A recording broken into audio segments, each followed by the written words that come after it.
దేవుని పరిశుద్ధ నామములో మీ అందరికీ ప్రత్యేకమైన శుభములు, ఆశీర్వాదము కలుగునుగాక, స్వస్థత కలుగునుగాక. టుడేస్ గాడ్స్ ప్రామిస్, ఈ దిన సంబంధమైన వాగ్దానం, దేవుని వాగ్దానం. యెషయా ప్రవచన గ్రంథము 43వ అధ్యాయము 18వ వాక్య భాగం. మునుపటి వాటిని జ్ఞాపకము చేసుకొనకుడి, మునుపటి వాటిని జ్ఞాపకము చేసుకొనకుడి. మానవుని యొక్క పద్ధతి, మానవుని యొక్క పనితీరు, ఆలోచన విధానం ఎప్పుడు కానీ గమనించండి, వెనుకనే ఉంటుంది. వెనుక విషయాలే ఆలోచిస్తుంటాం. గతించిన దినముల యొక్క విషయాలే తలపోస్తూ ఉంటాం. అందుకే దేవుడు మనకు వాగ్దానం చేసి, ఆ వాగ్దానం మూలంగా మనము దేవుని విషయాలలో చాలా యాక్టివ్గా ఉండడానికి, మనం ఈ లోక సంబంధమైన విషయాల్లో మనము పడిపోకుండా ఉండడానికే ఈ వాగ్దానాలు ఇచ్చాడు.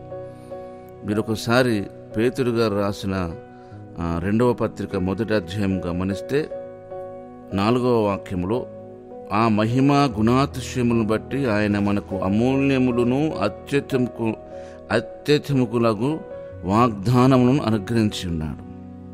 మనకు అమూల్యములను అత్యధికములనైన వాగ్దానములను అనుగ్రహించి ఉన్నాడు. ఎందుకు?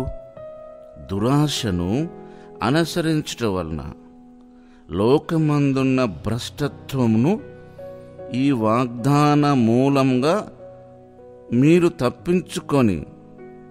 తప్పించుకోవడానికి, శత్రువు వేసే ఆ బుల్లెట్ బారిన పడకుండా బుల్లెట్ ప్రూఫ్ను ఎలా ధరించుకుంటామో, వాగ్దానము అలాంటిది. ఈ లోక సంబంధమైన భ్రష్టత్వం మనకు అంటకుండా ఉండడానికి వాగ్దానం ఎంత అవసరమో ఈ వాక్య భాగం ద్వారా దేవుడు తెలియచేస్తున్నాడు. లోకమందున్న భ్రష్టత్వమును ఈ వాగ్దానం మూలంగా మీరు తప్పించుకోవడానికి. మనం అసలే వాగ్దానం గమనించము, నమ్మము. ఎంతసేపు ఇప్పుడే జరగాలి కార్యం, ఈరోజే పెళ్ళి అయిపోవాలి, ఈరోజే పిల్లలు అవ్వాలి, ఈరోజే వారికి పెళ్ళిళ్ళు కావాలి, వారు ఈరోజే ఉద్యోగాలు రావాలి, ఈరోజే కథం మేడ కట్టాలి, కారు కొనాలి. దేవుని వాగ్దానం చూడండి, మునుపటి వాటిని జ్ఞాపకం చేసుకున్నప్పుడు మన జీవితంలో ఎన్నో జరుగుతూ ఉంటాయి. అందుకనే భక్తుడు పౌలు గారు, నా వెనుక వాటిని మరిచి ముందున్న వాటి కొరకై నేను వేగిరపడుతున్నాను. వాగ్దానము మన భవిష్యత్తు గురించిన విషయాలు అవి. ముందు చూపు అని రాయబడ్డది. అదే పేతురు గారు పత్రికలోనే 2వ పత్రికలోని 1వ అధ్యాయం గమనిస్తే, ఇవి ఎవనికి లేకపోవును, వాడు తన పూర్వ పాపములకు శుద్ధి కలిగిన సంగతి మరచిపోయి గుడ్డివాడును దూరదృష్టి లేనివాడగును. వాగ్దానము మన భవిష్యత్తును చూపిస్తుంది. ప్రజెంట్గా ఉన్న మన లైఫ్ స్టైల్ను మార్చేది వాగ్దానం. విశ్వాస సంబంధమైన జీవితంలో ఉండవలసిన గొప్ప లక్షణం దేవుని వాగ్దానాన్ని నమ్మడం. కనుక ప్రియమైన దైవజనాంగమా, మీరు ఎలాంటి పరిస్థితులలో ఉన్నారో ఆ పరిస్థితులలో మునుపటి వాటిని ఏమాత్రం జ్ఞాపకం చేసుకోకండి. జ్ఞాపకము చేసుకున్నా దేవుడు మీ జీవితంలో చేసిన మేళ్లను జ్ఞాపకం చేసుకోండి. మీకున్న కష్ట పరిస్థితులలో దేవుడు మిమ్మల్ని కాపాడాడు. భయంకరమైన రోగ మరణావస్థల నుంచి దేవుడు మిమ్మల్ని బయటికి తీసుకొచ్చాడు. దావీదు గారి యొక్క అనుభవంలో మనకు ఆ విషయాన్ని దేవుడు చూపిస్తున్నాడు. సింహము నుండి, ఎలుగుబంటి నుండి కాపాడిన దేవుడు, రక్షించిన దేవుడు ఈ ఫిలిష్తీన్ నుంచి కూడా నన్ను కాపాడతాడు. ఎంత మంచి ఎక్స్పీరియన్స్ అయినది. గత జీవిత కాలంలో దేవుడిని కాపాడి, రక్షించి, పోషించి, సంరక్షించి, సరిదిద్ది సరిచేశాడు.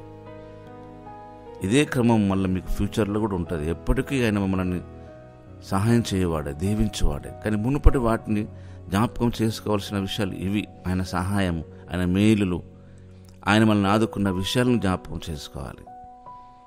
అంతేగాని మనకు అపజయము, అపకీర్తి, అవమానము, నిందలు, వాటిలో దేవుని చేసిన కార్యాన్ని జ్ఞాపకం చేసుకోవాలి తప్ప ఆ అవమానాన్నే తలంచుకుంటూ ఉండకూడదు. ఆ అవమానంలో దేవుడు మనకు కలిగేసిన గొప్ప సహాయాన్ని మనం గుర్తుంచుకోవాలి. మునుపటి వాటిని జ్ఞాపకం చేసుకున్నకుడి. కనుక దేవుడు ఈ వాగ్దానమును మన జీవితంలో నెరవేరుస్తాడు. ఇదే వాగ్దానము ద్వితీయోపదేశకాండ 33:7 రాయబడ్డది.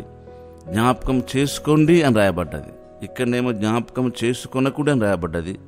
అక్కడేమో పూర్వదినములను జ్ఞాపకం చేసుకోండి అని రాయబడ్డది.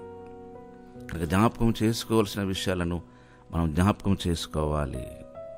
జ్ఞాపకం చేసుకోకూడని విషయాలను అసలుకే జ్ఞాపకం చేసుకోకూడదు. అటు వివేకము మనకు అనుగ్రహించి దేవుడు మనల్ని ధైర్యపరచును గాక. పరిశుద్ధుడైన మా తండ్రి, ప్రేమ కలిగిన మా దేవా, మీకు వందనాలు చెల్లిస్తున్నాం. నమ్మదగిన దేవుడవు, చేయబడిన దేవుడవు, మమ్మల్ని మర్చిపోజాలని దేవుడవు, కుడి ఎడమలకు మమ్మలను తొట్టిల్లకుండా కాపాడువాడు. మీ నామానికే మహిమను చెల్లిస్తాం. యేసు పరిశుద్ధమైన నామములో ఈ ప్రార్థన అడిగి వేడుకుంటున్నాము తండ్రి. ఆమేన్.